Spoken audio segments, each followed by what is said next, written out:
This is Dr. Hall again. I'm going to show you some more structures of the urinary system on our other models. First of all, we'll take a look at this one, and we can see we have our two kidneys here, the renal arteries, renal vein, renal arteries.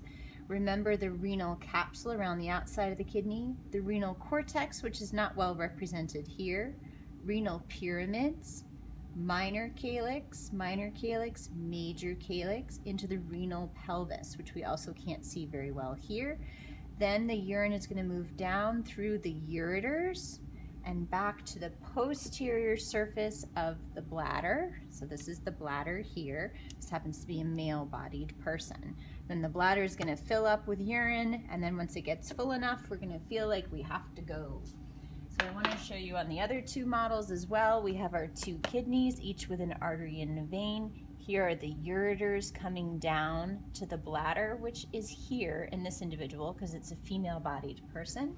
Or in this one, again, the two kidneys. We can see the renal pelvis very nicely here. And here's the ureter coming down and traveling to the posterior aspect of the bladder.